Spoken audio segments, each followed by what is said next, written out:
Hello everyone, मेरा नाम राजा कुमार है और आज हम लोग बात करने वाले हैं। अगर आप बिहार से हैं तो जाति या निवास के लिए कैसे अप्लाई कर सकते हैं। तो बिना देरी के चलिए शुरू करते हैं और चलते हैं अपने डेस्कटॉप स्क्रीन पर। जैसा कि आप देख पा रहे हैं स्क्रीन खुला हुआ है और हम लोग गूगल पे सर्च करेंगे service plus SERVICEPLUS service plus search करेंगे। पहले ऊपर वेबसाइट ही आ जाता है हमें एक बिहार गवर्नमेंट का serviceonline.bihar.gov.in। हमें इसी पे क्लिक करना है। इस पे क्लिक करेंगे हमारे सामने एक फॉर्म खुल के आएगा। थोड़ा देर हम इंतजार कर लेते हैं, फॉर्म खुलने में हो सकता है समय लगेगा। ये वेबसाइट खुल गया इनका। पहले हम लोग देख लेंगे और ये वेबसाइट सही है कि नहीं। तो आप ध्यान से देख लीजिए, यही वेबसाइट है जहाँ से हम लोग जातीय निवास के लिए अप्लाई कर सकते हैं। तो इस साइड पे देखेंगे आप, इधर लिखा हुआ सामान्य प्रशासन विभाग, उस पर क्लिक करेंगे। नीचे आप देख सकते हैं लिखा हुआ है आवासीय प्रमाण पत्र, जाति प्रमाण पत्र, आय प्रमाण पत्र, नॉन क्रीमी लेयर प्रमाण पत्र, नॉन क्रीमी लेयर प्रमाण पत्र, जो एक है बिहार सरकार से और एक है केंद्र सरकार से। ये सब भी आगे बताएंगे हम आपको। पहले हम शुरू करते हैं आवासीय प्रमाण पत्र से। तो आवासीय प्रमाण पत्र पे क्लिक करेंगे, फिर उसके बाद अंचल स्तर पे जाएंगे, क्योंकि अनुमंडल और जिला स्तर पे आप जब अंचल स्तर से कर लेते हैं उसके बाद करना होता है। तो पहले हम अंचल स्तर से अप्लाई करेंगे। अंचल स्तर पे जैसे हम क्लिक करते हैं तब जाके हमें फॉर्म देखने को मिलता है। तो ये फॉर्म खुल गया है कुछ इस तरह से और थोड़ा देर इंतजार कर लेंगे। ये फॉर्म खुल के तैयार है। तो अभी हम फॉर्म भरना शुरू करेंगे।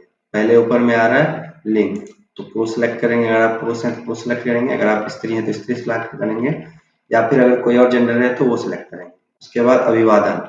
अभिवादन में आप या तो श्री लगा सकते हैं या फिर कोई अभिवादन नहीं। आप दोनों में से जो सिलेक्ट करना चाहे वो श्री भी लगा सकते हैं, नहीं भी लगा सकते हैं, इसमें कोई दिक्कत नहीं है।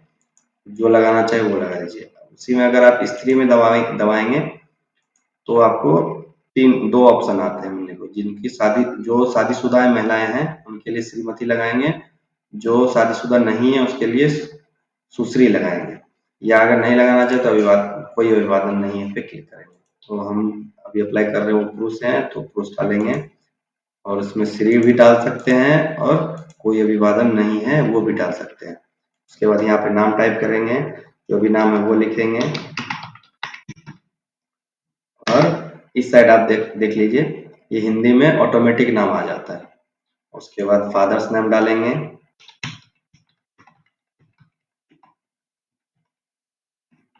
इस तरह से देख लीजिए, अगर नहीं आ रहा है, कुछ गलत नाम आ रहा है, उसको आप ऐसे मिटा करके यहाँ पे ऐसे लिख सकते हैं। जैसे इंग्लिश में टाइप करेंगे आप, स्पेस दबाएंगे, वो ऑटोमेटिक हिंदी में हो जाएगा। इसी तरीके से आप यहाँ पे माँ का नाम लिखेंगे, देख लीजिए आप इधर हिंदी में हो गया है। लड़की के केस में अगर हस्बैंड है तो हस्बैंड नाम लिखेंगे, नहीं तो कोई दिक्कत नहीं है, ऑप्शनल है। ध्यान रखेंगे जिसमें भी स्टार लगा हुआ वो हमें फिल करना ही है, जिसमें नहीं लगा हुआ कोई दिक्कत नहीं।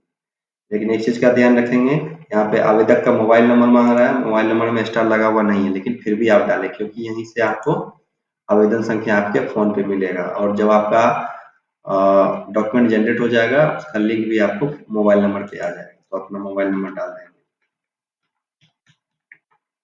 और इस साइड ईमेल आईडी डाल देंगे।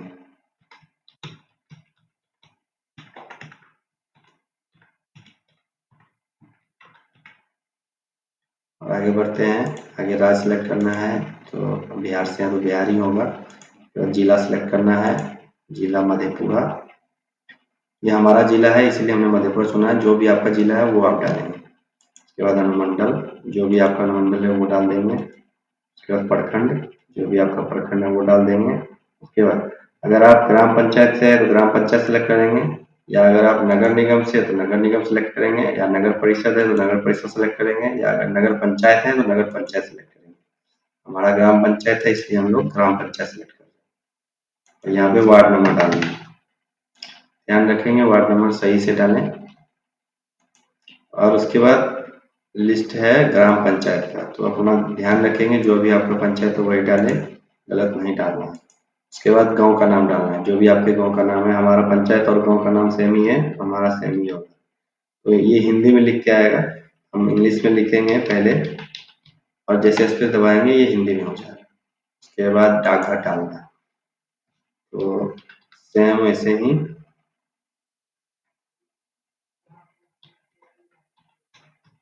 डालेंगे, वो हिंदी में हो जाएगा। उसके बाद थाना डालना है, थाना जो भी आप ढूंढ ले वो डालेंगे। जैसे आप जिला डालेंगे, जिला के जितने भी थाना है वो सब दिखाएंगे आपको, वैसे आपको चुन लेना है।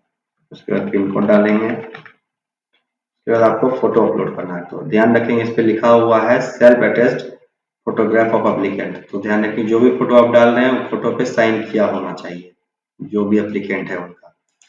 तो अभी हम फोटो डाल रहे हैं, मैं साइन करके पहले से रखा है, देख रहे हैं आप, साइन किया हुआ फोटो है, हमने फोटो डाल दिया है। और यहाँ पे डालेंगे हम लोग अपना आधार नंबर। ध्यान रखेंगे, आधार नंबर डालने से आपको क्या होता है कि आपको आधार ओटीपी वेरीफाई करना होगा। अगर आपको आधार ओटीपी वेरीफाई नहीं करना है तो आप आधार नंबर हटा देंगे, उसमें आधार अपलोड किया जाता है, वो भी हम आपको आगे बताएंगे दूसरे वीडियो में कि आप कैसे कर सकते हैं, या फिर हम आपको डिस्क्रिप्शन में लिंक दे देंगे, वो भी वीडियो आप देख सकते हैं कि आधार कार्ड बिना ओटीपी के, बिना बिना आधार ओटीपी के आप कैसे अप्लाई कर सकते हैं। अभी हम अप्लाई कर रहे हैं आधार ओटीपी के थ्रू। हम लोग अपना आधार नंबर डालेंगे, उसके बाद एग्री करने के लिए आएगा, एग्री कर देंगे, उसमें वो आधार रिलेटेड है। तो एग्री कर देने के बाद आपको आगे फॉर्म भरना है। आप ध्यान रखेंगे, यहाँ पे निवास प्रमाण पत्र है तो आपका निवास का प्रकार पूछ रहा है, तो आप अस्थायी निवासी है तो अस्थायी डालेंगे। अस्थायी डालना है क्योंकि ये प्रमाण पत्र अस्थायी लोगों के लिए ही बनता है। तो फॉर्म भरने का उद्देश्य जो भी आपका, जो ये डॉक्यूमेंट इसलिए बना है वो यहाँ पे डालेंगे। हम मान के चलते हैं कि किसी एडमिशन के लिए कर रहे हैं तो एडमिशन डाल देंगे, तो यहाँ पे लिख देंगे एडमिशन, एडमिशन लिख देंगे, उसके आगे बढ़ेंगे। यहाँ पे हमें कैप्चा फिल करना है 649699। उसके बाद हम प्रोसेस करेंगे। प्रोसेस करने के बाद हमें नाम की शुद्धता की जांच करने के लिए पर में पॉपअप खुल के आएगा, उसको ओके कर लेंगे। उसके बाद प्रोसेस हो जाएगा। तो जैसा कि हमने बताया था कि अगर आप आधार नंबर डालते हैं तो आपको आधार ओटीपी से वेरीफाई करना होता है। हमने आधार नंबर डाल दिया है और हम ओटीपी आने का इंतजार कर रहे हैं। और ओटीपी जैसे ही आएगा हम लोग यहाँ पे ओटीपी डालेंगे। तो ओटीपी हमारा आ गया है, हमारा ओटीपी है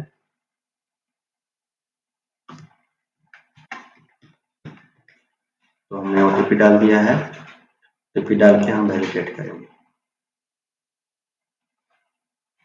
तो हमारा आधार वेरीफाई हो गया, तो आप देख पा रहे होंगे लिख के आ रहा है आधार वेरीफाई। तो आधार वेरीफाई तो इसमें ओके पे क्लिक करेंगे, ये हमारा फॉर्म आगे बढ़ जाएगा। यहाँ देख लीजिए आप, ऊपर में घूम रहा है गोल गोल, ये थोड़ी देर में ऑटोमेटिक आगे प्रोसेस हो जाएगा। ये देख लीजिए जैसे इस तरह से आ गया है। आपको एक बार चेक कर लेना ऊपर से आपका सारा डिटेल सही है या नहीं, आपका नाम, पिता का नाम, माता का नाम, मोबाइल नंबर, ईमेल आईडी, आपका एड्रेस, सारा कुछ। और एक बार चेक कर लेने के बाद अगर मान के चलिए कोई दिक्कत है तो आप एडिट पे क्लिक करेंगे। एडिट पे क्लिक करेंगे तो वो पिछले पेज पे आपको लेके चला जाएगा, तो आप एडिट कर सकते हैं। या अगर सब कुछ ठीक है तो आप सबमिट पे क्लिक करेंगे। जैसे सबमिट पे क्लिक करेंगे आप, ये फॉर्म अपलोड हो गया और ये हमें एक्नॉलेजमेंट प्राप्त हो गया है। हम क्या करेंगे, इसको डाउनलोड कर लेंगे। डाउनलोड करके अपने पास रख लेंगे, या फिर कोई आपका कस्टमर है उसको प्रिंट आउट दे सकते हैं। जैसे ये डाउनलोड हो गया, देख लीजिए दो पेज में आएगा, पहला ये पेज आएगा, दूसरा ये पेज आएगा। आप इसको खोल के किसी भी कस्टमर को प्रिंट आउट करके दे सकते हैं। प्रिंट करने के लिए आप कंट्रोल पी दबाएंगे, आपका ये खुल जाएगा।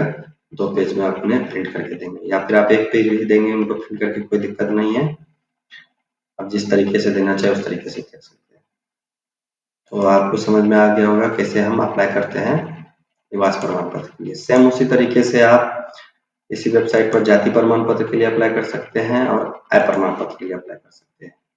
तो आय प्रमाण पत्र के लिए अप्लाई करना ये आसान है और जाति प्रमाण पत्र के लिए भी अप्लाई करना इतना ही आसान है। बस जाति प्रमाण पत्र में आपको एक चीज एक्स्ट्रा चुनना होता है कि आप किस जाति से हैं। तो आप लोग ध्यान रखेंगे कि जिसका भी आप अप्लाई कर रहे हैं या फिर आप अपना अप्लाई कर रहे हैं तो उसमें जो भी जाति है वही सेलेक्ट करेंगे, अन्यथा आपका फॉर्म रिजेक्ट हो सकता है।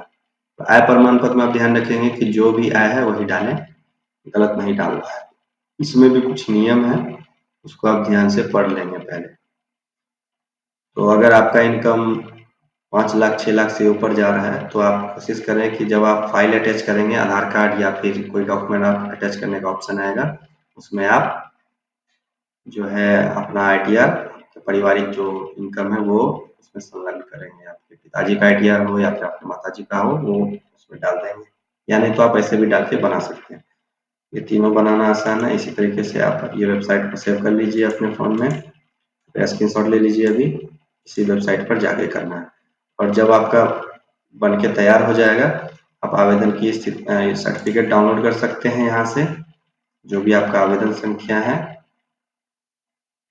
वो यहाँ डाल के आप यहाँ डालेंगे आवेदन संख्या, यहाँ पे मोबाइल नंबर आप डाउनलोड कर सकते हैं। या फिर आपको आवेदन की स्थिति देखना है तो आवेदन की स्थिति पे क्लिक करेंगे। यहाँ पे ये देख पा रहे होंगे आप, यहाँ पे क्लिक करके आप आवेदन की स्थिति भी चेक कर सकते हैं। थोड़ा समय लग रहा है खुलने में, हो सकता है इंटरनेट का कोई प्रॉब्लम होगा, कभी कभी वेबसाइट का भी इशू आता है। एक चीज़ का आप लोग ध्यान रखेंगे, जब भी आप इस फॉर्म को खोलते हैं भरने के लिए, तो कोशिश करिए कि जल्द से जल्द उसको भर लें, 2 मिनट के अंदर ही भर लें जो भी डेटा है इसमें। क्योंकि अगर आप ज़्यादा लेट करते हैं तो आपको बैक वाले पेज पे रिडायरेक्ट कर दिया जाता है और टाइम आउट का कुछ एरर आएगा। ध्यान रखें कि जो भी है जल्दी जल्दी भर लिया जाए। उसके बाद आवेदन की स्थिति वाला मैं बता रहा था, वही दर्ज करना है आपको। या तो रेफरेंस नंबर के थ्रू कर सकते हैं या फिर एप्लीकेंट डिटेल्स के थ्रू कर सकते हैं। तो रेफरेंस नंबर के थ्रू करें, ज़्यादा आसान होता है। या रेफरेंस नंबर आप डालेंगे, फिर यहाँ सबमिशन डेट डालेंगे या डिलीवरी डेट डालेंगे। कहने का मतलब ये है कि जिस दिन आप अप्लाई कर रहे हैं उसके लिए ये चुनेंगे, जिस दिन आपका निर्गत की तिथि है उसके लिए ये सिलेक्ट करेंगे। यहाँ पे डेट डालेंगे, सबमिट करेंगे, आगे और भी डिटेल मांगा जाएगा आपसे, वो सब फिल करेंगे, आपका स्टेटस दिखा देगा। इसी तरीके से काम होता है। यहाँ पे आप डायरेक्ट अप्लाई कर सकते हैं, यहाँ पे अकाउंट बना के भी कर सकते हैं। जहाँ पे आपको अगर मान के चलिए आपका रिसीविंग हो गया हो या फिर कुछ इधर उधर कहीं चला गया हो, अब यहाँ से आसानी से उसमें पा सकते हैं। वहाँ पे आपका डेटा सेव रहता है। उसके लिए आपको यहाँ पे मेरी पहचान पे अकाउंट बनाना होगा। जैसे आप यहाँ सीएससी हैं तो सीएससी के थ्रू जा सकते हैं, या फिर गूगल के थ्रू लॉगिन कर सकते हैं, या फिर आप अपना अकाउंट क्रिएट कर सकते हैं। अकाउंट क्रिएट करने के यहाँ नीचे क्लिक करेंगे, यहाँ पे अकाउंट क्रिएट कर लेंगे। तो सबसे बेहतर होगा कि आप वेबसाइट पे जाकर ही करें। तो वीडियो को समाप्त करते हैं। अगर आपको वीडियो अच्छा लगा हो तो वीडियो को शेयर कीजिए और लाइक कीजिए।